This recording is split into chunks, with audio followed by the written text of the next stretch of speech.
In the last video of this series, I interviewed a RuneScape bot maker.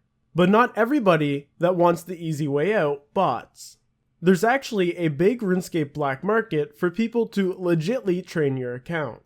They'll get your skills up, complete quests for you, get you a fire cape, do mini games, whatever, for pay. And I actually just finished interviewing 2 people who are deeply involved in this market. The first one goes by the handle Debuffed, and he's one of the biggest RuneScape service providers on the entire market. He even has workers that he pays to complete orders for him. The second person chose to remain anonymous, but he told me to call him Junior. His service isn't as big as Debuffed, but he still offered lots of insightful information. We talked about how much money they make on a week and monthly basis, how much wealth some of their customers actually trust them with, and how they go about completing their services. I think you guys are going to really find this one interesting, so without further ado, let's get into the meat and potatoes of this video. The first thing I wanted to find out is how Debuffed and Junior actually got into providing services on RuneScape for pay. So I asked them, how long have you been in business and how did it all start? And Debuff told me that next week is actually the 6-year anniversary of his RuneScape services business. He said that it all started because he used to play accounts for friends, and that really grew into an online profile where he started offering his services for pay. As for Junior, he said pretty much a similar story, that he started in 2012 and that he found out about services through a botting forum that no longer exists, and that's where he got the idea to start his own.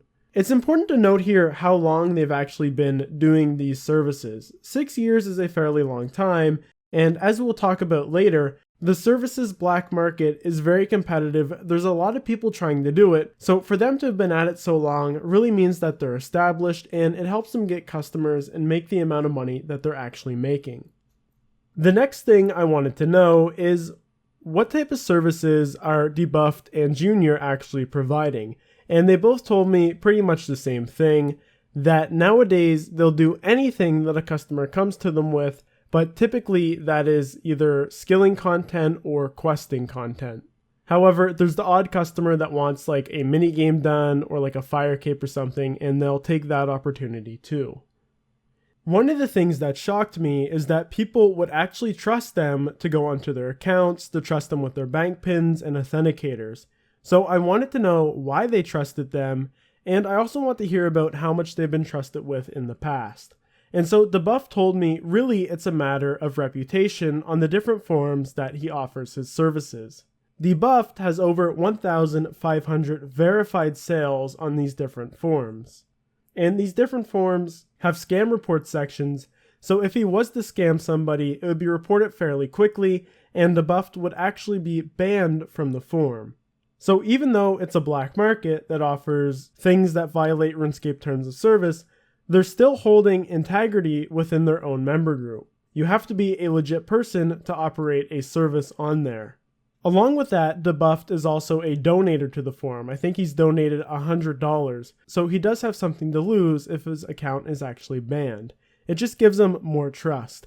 So the people buying these services obviously trust in all that reputation, and that's why they put their account on the line. And Debuff told me that he's been given accounts with everything from welfare gear all the way up to 1 to 1.5 bill wealth at a time. While we were talking, Debuffed also sent me a link to a thread he had just made about completing a maxed account for somebody for pay. And he sent me that to kind of show me the accounts he's been trusted with in the past. And so the screenshot shows this account that he had just finished 99 Slayer on for somebody, and it was actually the last 99 the guy needed to max off his account. And reading through the post on that thread, we can see that this guy had actually been paying multiple different service providers over the course of many months to level skills on his account all the way to the point where it got maxed. Kind of crazy if you ask me. He definitely spent a lot of money getting that account there, and he obviously trusts these service providers because that maxed account is worth a lot of money if they stole it from him. The next thing that I actually wanted to know is, how does the service work from order creation to service completion? And Junior really offered the most information on this. He told me that generally how it works is the person looking for the service will come into their forum thread, They'll use the predefined template to make a new order request, which gets information like contact details, what type of service they need, etc. And then the service provider will start talking to the customer. They'll agree on a price, and then the customer will give them their account login details. From there, the service provider will either complete the service themselves, or they'll give the account to one of their workers, and the worker will complete the service. Now, before the service actually begins, what the customer does is they leave the amount of gold, which is the price that they're paying, on the account, along with any items and any additional gold that is required to complete the service. One of the things that I noticed in DeBuff's thread is that he actually has a little line telling people to remove gold off their account that isn't relevant to the service. Quote, "You are subject to remove all relevant wealth off of your account before my workers step onto them. This is simply to ensure that your non-service related wealth/items are not harmed or wrongly used." So DeBuff is kind of doing this to either prevent his workers from stealing the gold or accidentally using it to train the skill when they weren't meant to use that gold to train the skill.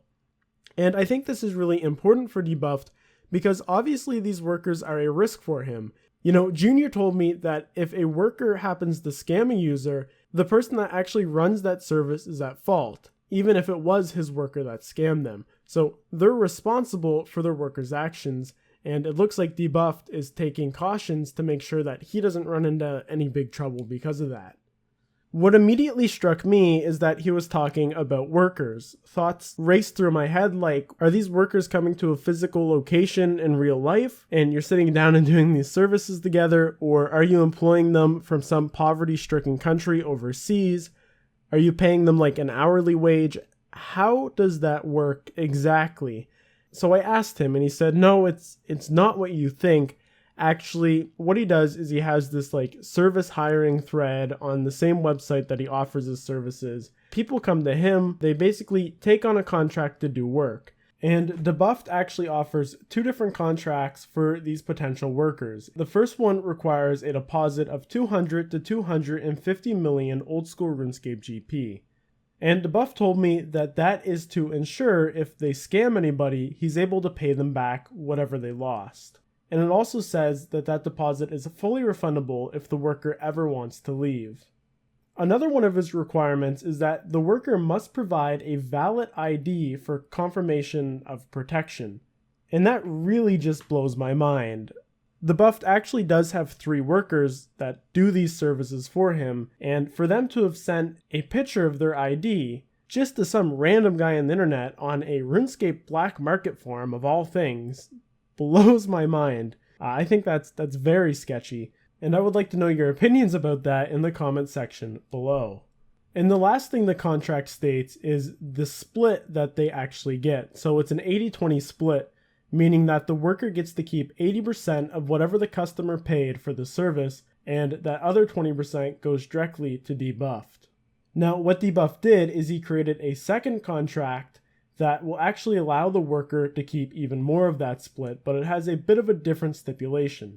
So the deposit for that is only 100 to 150 mil old school RuneScape GP, but that deposit is only 75% refundable. So if he made you pay 150 mil, then he would automatically keep 37.5 mil of that. So obviously very lucrative for DeBuff because there's probably a lot of people that get into this but never stick to it long enough to actually make that much money for DeBuff just from that 20% cut. And so I was kind of looking through this thread to see the type of people that were applying to it, and it definitely looks like for the most part they're from countries that don't make a lot of money. Like one of his current workers is from Lithuania, and doing this service is actually probably quite desirable for him because he's probably making more than he would actually make working a normal job in his country. So the last thing to talk about that I was really curious about is how much money these people are actually making from their RuneScape services. And DeBuff told me that it really varies between the weeks and months of how much money he makes. He said that some weeks he may make 100 or 200 million GP, while other weeks he may make 500 mil. So definitely a lot of variance there, and I contacted a RuneScape gold buying website to figure out how much gold goes for, and they told me 65 cents per million old school RuneScape GP. So if you do the math on that, at the low end he's making $65 USD a week, and on the high end he's making $325 USD a week. Now, if he hit somewheres in the middle of that for an entire month, he would make around $780, which definitely not something you can live on in a first world country, but not a bad side hustle if he's not pumping all of his time into this. As for Junior, he told me that he's making roughly between $300 and $600 a month, so about the same as the buffed. Although it looks like the buffed is definitely making a little more than that because he definitely has more customers than Junior. And that is all for this video. Thank you guys all so much for watching, and if you enjoyed it, consider subscribing. Just past 10,000 subscribers, that blows my mind.